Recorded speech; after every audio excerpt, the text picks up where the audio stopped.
Okay, then I should really stop playing with my audio and other settings because I forget what it was, and then I'm tweaking to away and I ruin it and trying to get back to what it was for certain things to work.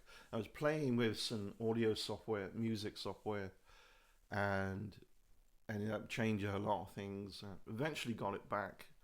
Microphone was cutting off things as well. I have a soft voice, and if you put a like noise gate on OBS with that, it's very easy to cut me off because I don't project that much, if you will. I'm getting better at it though.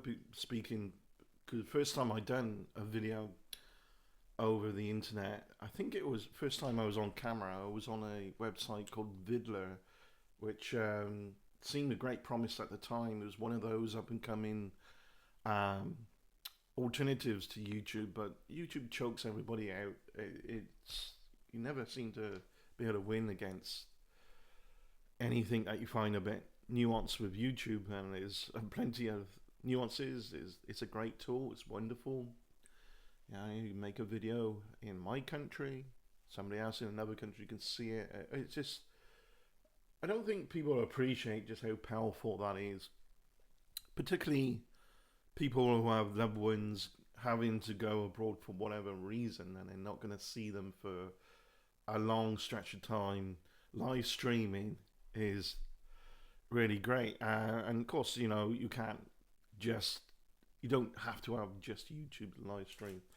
So regardless of settings being reset, and hopefully it sounds good now and it'll be in sync. I want to talk about UK national dish. No, it's not fish and chips. Maybe it was at one point, and certainly growing up, I enjoyed fish and chips and fried fish and chips. Chips isn't. It's not a bag of potato chips. These are called crisp because they're crispy. And the clue's in the word, you know. But overly excessive capitalism doesn't want to clue the customer into exactly what they're getting, I guess. Regardless of that, without going off on a tangent too much, they're fries, what you call French fries, as chips, and but again, the idea of when French fries came in, that was some other countries' influence, really. Um, Out there that gladly that other countries around the world are detangling themselves from, and there certain fast food restaurants of fries. There's no potato in it. It's just if at all, there's certainly a bit there, but there's certainly these thin, narrow things, and they're processed with so many preservatives. You chew on them and you feel stodgy and bulky. Chips, fries, replace. If you're getting confused, when I say chips, I'm from the UK, that's what they call the fries here. And you might get into a restaurant that has a certain fast food, certain countries' fast food influence out there, and call them fries. And you don't get much potato from it. So chips cut from potatoes are fat. Plenty of potato in there, and fried in oils or fats. They used to use something called beef dripping, which made the whole flavor much more flavorful, and it was nice. But I think a number of reasons it wasn't healthy for some other reasons, and there's no fast food is healthy anyway, and it is a fast food. So there was fish fried in with a batter around it. If you want to know what batter is, we'll get to that.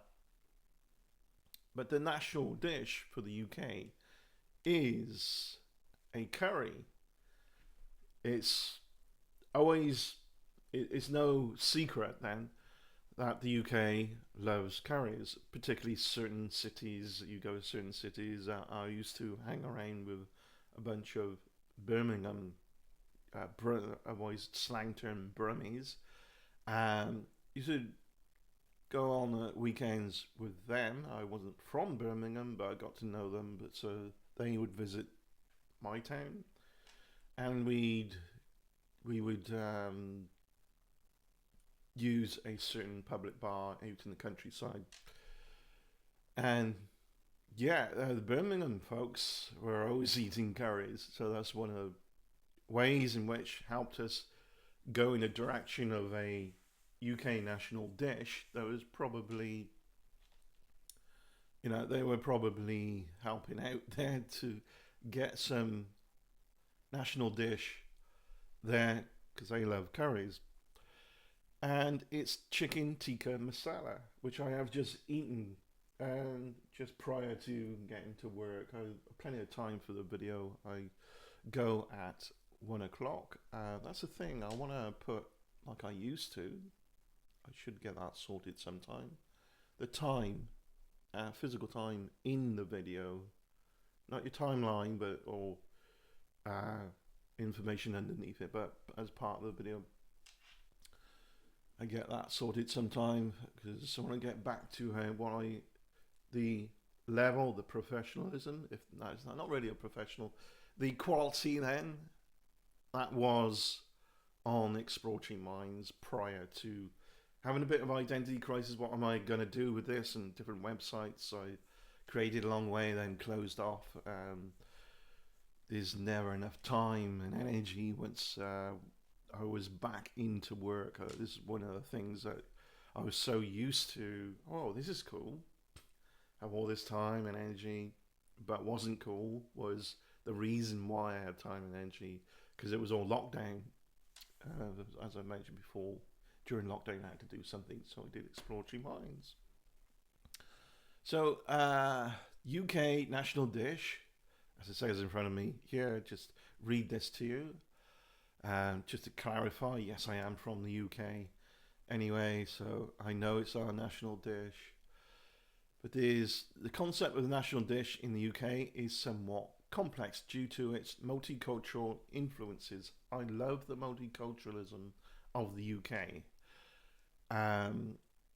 What I don't like is language barriers, but then I should learn other languages. That's the lazy part of the UK.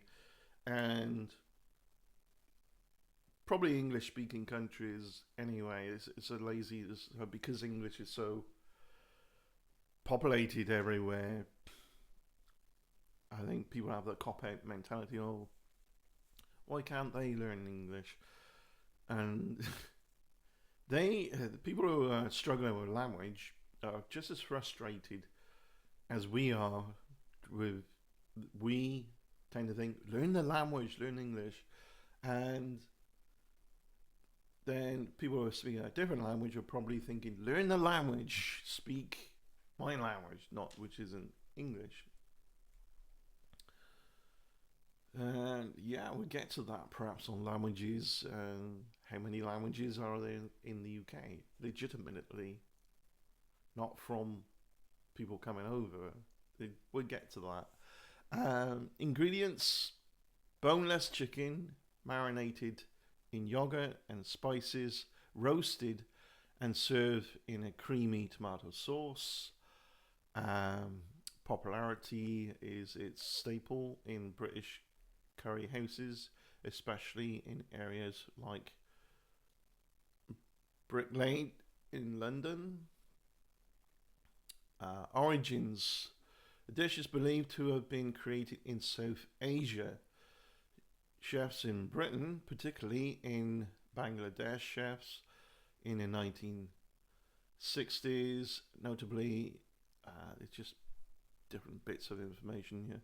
One popular account attributes its invention to Ali Hamed, a chef in Glasgow, who added a tomato cream sauce to chicken tikka to satisfy customer preference. See, there's a thing there as well. our chicken tikka probably wouldn't be like the original. Because whenever you get a food that is a foreign origin to your country, it tends to be adapted somewhat to that country's palate. Not from the country it came from. There's some changes here and there. And there's certain fast food um, advocacy, a high level of fast food advocacy from a certain country that I refuse to mention. And you know who I'm referring to, where I say the French fries, is just narrow, anemic, anorexic fries that nature just won't touch because too many preservatives. And, if it doesn't break down or rot, what do you think is being done in your gut? There's beneficial bacteria in your gut that help your digestion. But bacteria can't break down some of these fast food burgers and fries. It could be left out on a picnic bench out in a park somewhere for months on end and is not a mark on it. So technically that is not food. And the body's struggling to get what it can from it. There might be some fats and sugars you can get from it, but very little in the way of vitamins, proteins. Yeah. So there we go. This is why a certain country, again, with a high level of advocacy of get people consuming, get them addicted, get them buying, get them entertained, but screw the facts. As long as they're addicted, as long as they keep coming back, we're going to make money. Don't matter how. They're going to die in early life. Doesn't matter because we're banning abortions as well, and people are breeding more anyway, and we'll get more people, more slaves to be addicted to this utter shitty garbage producing country. I think you know who I'm talking about. Anyway, recognition in 2001, British Foreign Secretary Robin Cook referred to chicken tikka masala as a true British national dish. I do love it. There's something about it that really appeals to the British palate. Tasty, the way we've done it. There's probably some, guarantee there'll be some differences here and there. Highlighting its role in showcasing Britain's multiculturalism. Public preference. A 2012 survey indicated it was the second most popular foreign dish to cook in Britain, following Chinese stir fry. I like Chinese stir fry. You can buy them like frozen food as well, all mixture of the ingredients all in one bag. So yeah, that's nice. Well, chicken tikka masala is widely recognized. I know Italian stir fry is Italian style one I buy as well. Other traditional dishes like fish and chips and roast beef with Yorkshire pudding are also considered national favourites. Each dish reflects different aspects. I feel like fish and chips was more popular years ago because of the way it was done, and it was more flavourable.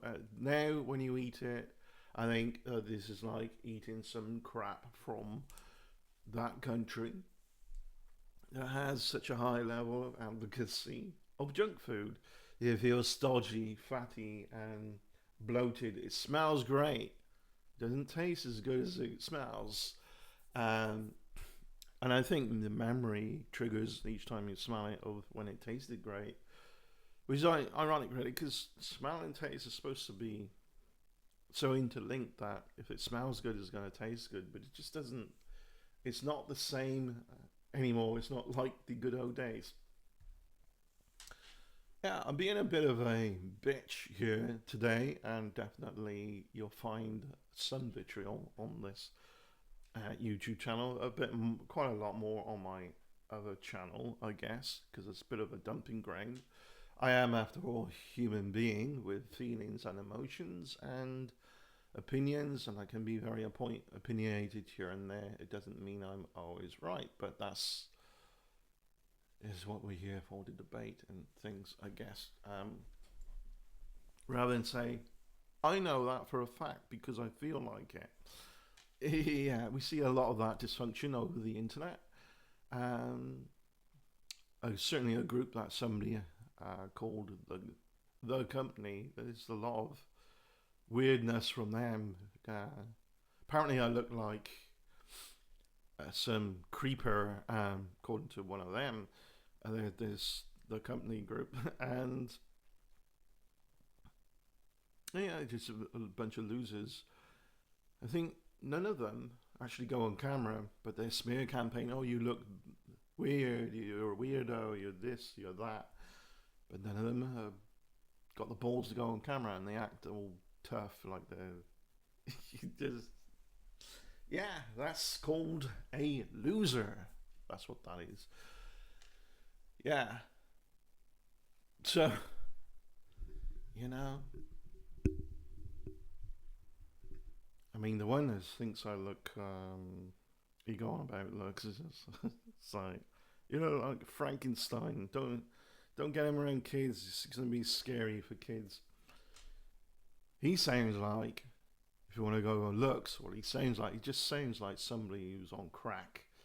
Yeah, he's evidently smokes a lot of weed, so it should be chill, but there's all way too much THC and not enough CBD going on there. So we're getting to perhaps the psychological differences on what THC does to the brain. I think I did a video on that actually, but regardless.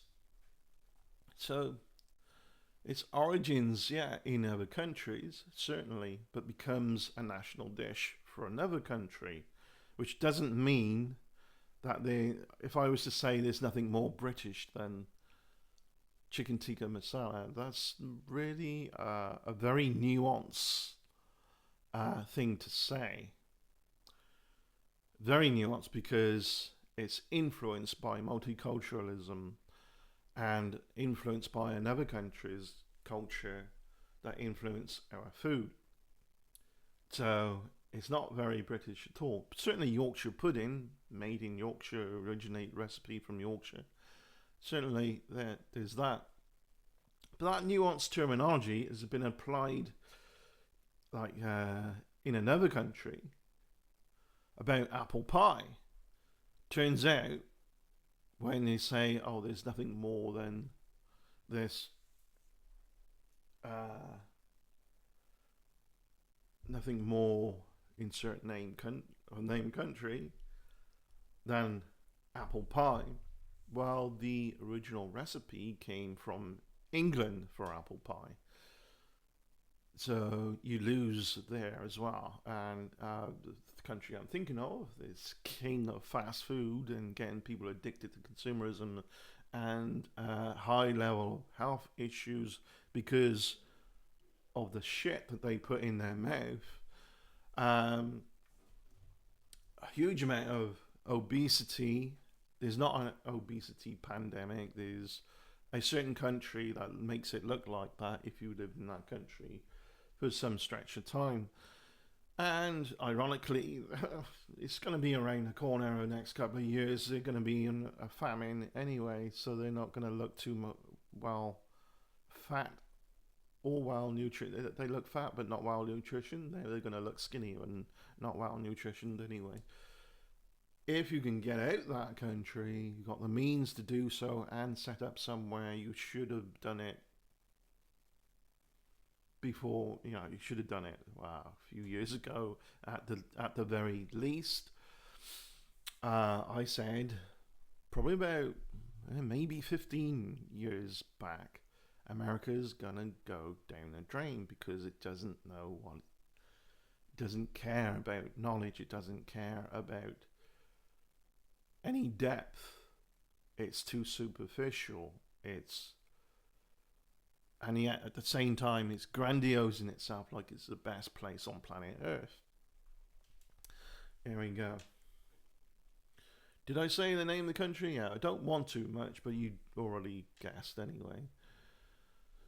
So, origins, culinary roots, I read that bit.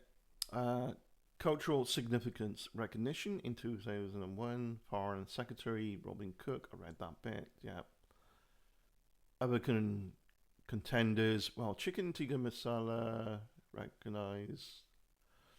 Yeah, there was dishes like fish and chips, Yorkshire pudding, also considered national favourites.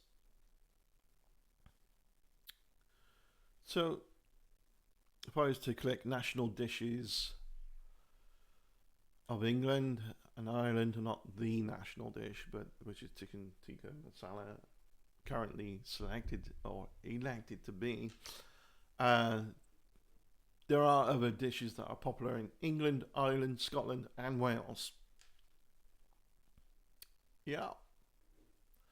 Each of the four favourites, each of the four countries, and again, that's very nuanced with the identity of the UK. England, Ireland, Scotland, and Wales have their own specific food identity and therefore their own national dishes. These dishes are so familiar, so they are eaten in all the countries to some lesser or greater degree. That said, each country clings fiercely to its dish, and some, like England, even claim more than one because there are so many to choose from. And of course, the multicultural influence as well. The dishes are based on history, culinary heritage. Certainly, the heritage is very important. And again, heritage, you look at the history, things can still be influenced in that heritage, in the history from foreign influences. But again, it's adapted to fit the palate of that country or our country in the case of the UK. So, native foods and the landscape of each country, most are hearty meat-based dishes that use few and locally sourced ingredients. Learn more about individual dishes, see which sounds most appealing, and try your hand at a classic and traditional British dish. Use this overview to pick your next recipe. So, national dishes of England. There is a dispute about which is truly the English national dish. Number one on the list for many years has been roast beef, Yorkshire puddings, followed closely by fish and chips. I don't know when the article was done because I really don't think I would even consider fish and it was last year. There we go. I mean, the last 8 years, 10 years, I still wouldn't consider fish and chips as really. Yeah, it's sold, and it's like it feels like oh now we're pretending this is a thing. So even the shops that sell it kind of pretending it's a thing.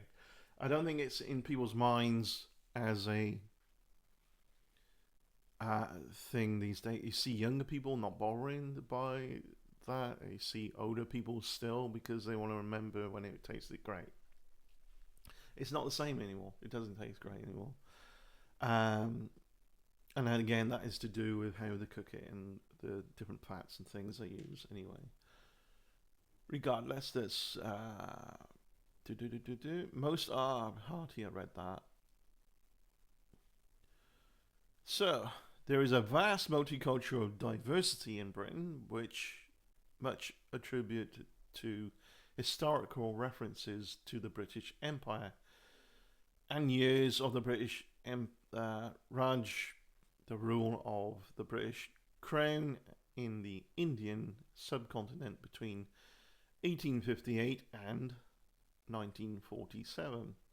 Hence, it's no surprise that chicken tikka masala is also included in the list of England's national dish. or the national dish now. So the reason for this dish being considered a national dish is because chicken tikka was devised for the British. It is not a traditional Indian curry. Yeah, it has Asian influence, and again, it can be adapted and so on. The national dishes of Ireland, excuse me, Irish stew, a thick, hearty dish of mutton, potatoes, and onions, and undisputably the dish of Ireland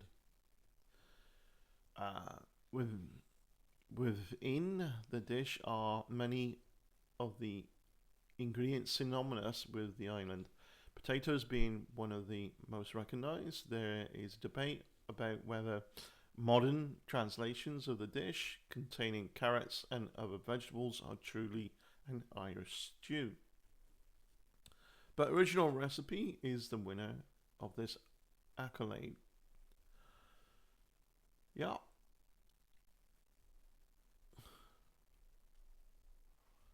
So yeah, there's haggis for Scotland. Haggis is regarded as Scottish national dish. It is a sheep's stomach stuffed with offal, suet, onions, and oatmeal. The result is a loose type of sausage, though it was traditionally eaten only on Hogmanay, New Year, New Year's Eve, and Burns Night. I know what's Burns Night. I should know some of these things, but Burns Night, I think I know. Anyway, it is now eaten year round. The haggis is celebrated in Address to Haggis, a poem by Scotland's most famous poet, Robert Burns. Yeah. Burns Night. Let me see. Let me look up. I mean, I'm not Scottish. I don't have Scottish heritage either, so maybe I can be forgiven for not knowing. Burns Night is celebrated annually on the 25th to honour the title and poetry of Robert Burns, Scotland's national poet. Okay. I should look into that. You know, we can all learn something new together. National dishes of Wales. Cawl, Call, is a national dish of Wales. It is a stew made from bacon, Welsh lamb, or beef, cabbage, and leeks. Traditional recipes of cawl vary from region to region and sometimes even season to season.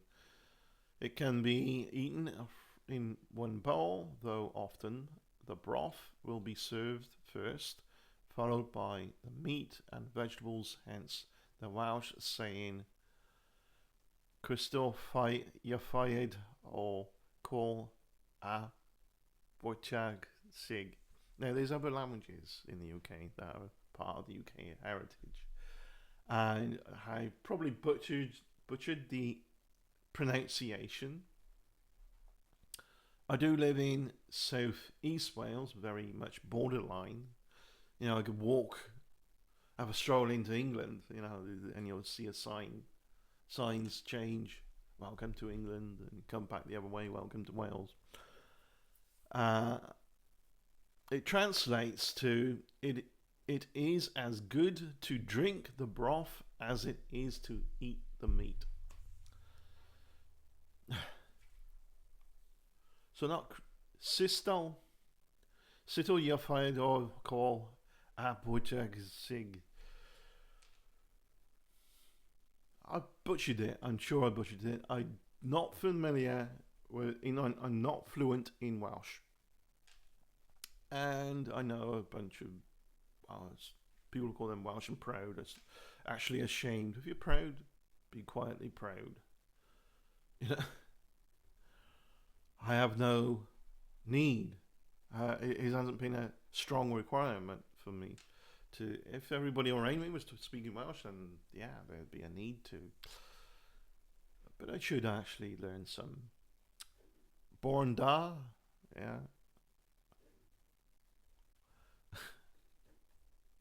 Now that, oh, there's a few other words we'll get there. Maybe a separate video and I'll do some Welsh words. So that's it. That's it for this video. I think it's just was meant to be out yesterday. There is another video coming up about. I've done the one on the Mandela effect. I want to do another one on the deja vu effect. It's a brain trick. It's not some like the people think about the Mandela effect. Again, it's a memory issue, as pointed out in that video. It's a memory issue. It's a misfiring of the brain as well with the deja vu thing, and it's involving how we develop memories, how memory works. It is not like a recording system. It is a pattern recognition system, and when patterns that happen around us are so familiar, well, the bringing up a memory, we'll get into it. We talk about that. There's a whole range of different things and what the brain does, I think, that cause the deja vu effect. But it's not, oh, you reincarnation, I've been here before, or anything like that. Sure, theoretical physicists say it's likely that there are multiple universes out there, and we're kind of like tuned in to this one. And I don't think because we're tuned in, it's kind of locked in. I think could be argued that meditation can give you access to others, because it's argued that there's some level on the quantum scale where these universes interact, and there's some level of that happening in the brain where interaction with the quantum level. How are you going to prove that though with the observer effect? It's just sure, it could be a thing. It's all fascinating. It's interesting to tantalize your mind with these certain things, and this is what I like to do. This is Exploratory Minds, and this is where the look and feel I want to do with this, and getting back on track with this. Certainly exploratoryminds.net. There's a lot of work to redo, because it went through some transitions. I had kind of like a social platform with a few other friends, people I met online, as well as people I met in person. Most of them were people I met in person. And a good friend that helped me, I said, I got something, I need you to test it. It was going to, not again kind of thing, but he was happy to do it. Time and energy for something like that, and looking at it again, it was an open window to how to run a software that creates a social network. And yeah, there's some things I learned there that I think, wow, it's so easy for these platforms to see your information, what you're sharing on, and it's just not, I don't know how to put it. I don't trust it. Just I didn't feel right to be doing it either. It didn't feel right to be doing it, and there was kind of no point to it. And telling people, most of the people in my social circles are just completely inept. Or what's the name of your website? And they go and visit and they don't, and when they do, they don't know how to sign in, or it's very technically inept. The type of people who have Apple products and only Apple products. I'm saying that because, not to be too detrimental on them, but Apple have always preyed on people who are technically inept. They have. That's been their mainstay, because they can bullshit the customer and make money on that. It was the same when high definition for their tablet, the Apple iPad came out. They called it Retina display, and it's unique. It's we invented this Retina display. They were bullshitting the customer, and all it was a high definition display. There's a whole huge amount of things like that with Apple, and planned obsolescence and so on. Just preying on the lack of knowledge and know-how by via technology, know-how of technology, how to use things and so on. And yeah, I got one at work that has trouble signing in and signing out because we got to use an app now for it. And phone's Apple, and I said, that's probably why. Yeah,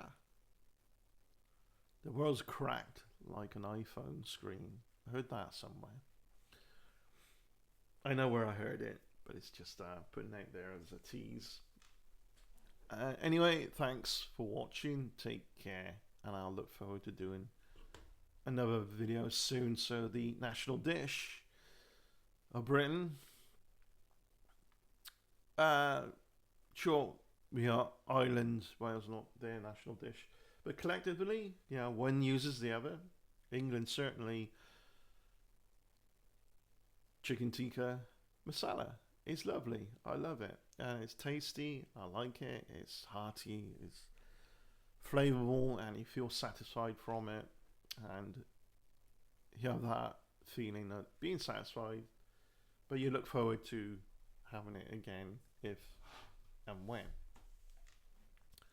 Cheers. Bye.